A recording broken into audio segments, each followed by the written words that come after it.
Kita talaga ang karagdagang traffic enforcer sa Barangay Tingga, Itaas sa Batangas City kasunod ng mga naitalang aksidente sa lugar. Mahigpit ding babantayan ng TDRO ang pagdaan ng mga overloaded na sasakyan. Nagbabalik sa report si Denise Abante.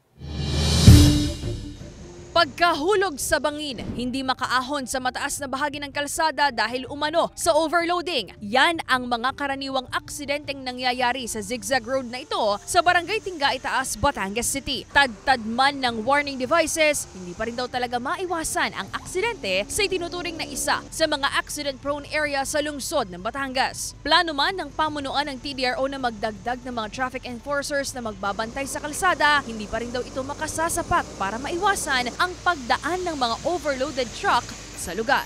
Pinaplano din natin na magdagdag nitong no overtaking and no overloading. Pero dun sa tanong kung ano yung solusyon, possibly yung weighbridge.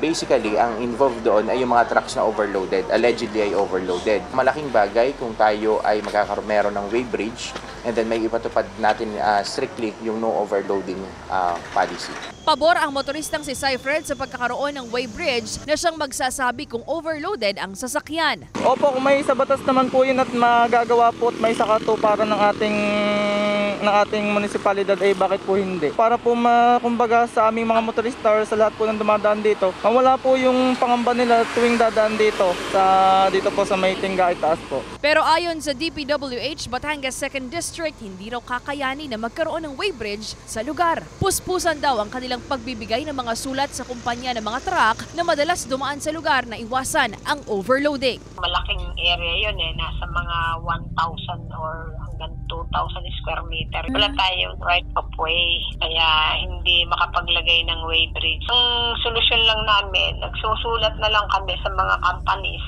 na babaan yung load. May mga letter ako sa lahat ng kapulisan.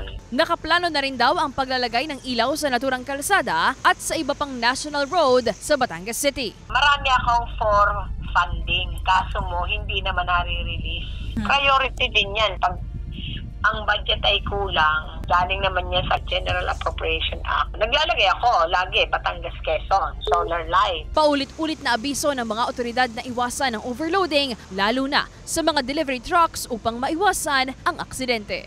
Kasama si J. R. Manjares, Denise Abante, Balitang Southern Tagalog.